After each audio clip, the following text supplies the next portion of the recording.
টিব্বায়ন দিয়ে হুনি রান্না, ইলিশের পানি খোলা, চিতই পিঠা বানানো এবং এত বড় কি পার্সেল আসছে আমার, সবকিছু নিয়ে থাকছে আজকের ভিডিওটি।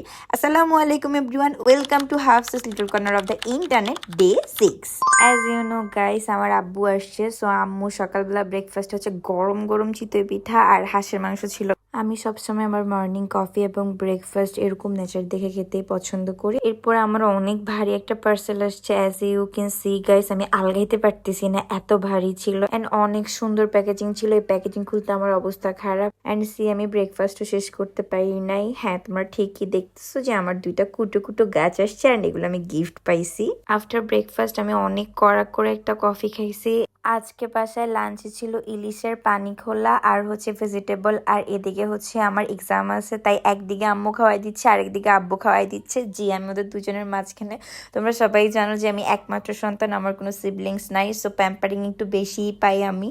অ্যান্ড আমার এক্সাম শেষ হয়েছে, আলহামদুলিল্লাহ এক্সাম যথেষ্ট ভালো হয়েছে। আজকের সাবজেক্টটা ছিল থিওরি অফ কম্পিটিশন। এটা এত হার্ড একটা সাবজেক্ট, ভাবি নাই এক্সাম এত ভালো হবে, যা হয়েছে আলহামদুলিল্লাহ।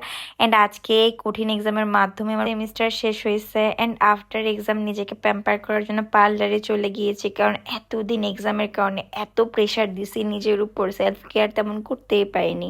ইভিনিং স্ন্যাক্স হিসাবে নুডলস রান্না হয়েছিল, যেটার মধ্যে হচ্ছে হাঁসের মাংস, ডিম আর চিংড়ি মাছ দেওয়া হয়েছিল। তারপরে ডিনারের জন্য আবার ছোট বেগুন আর শুটকি দিয়ে ভুনা ভুনা করা হচ্ছিল।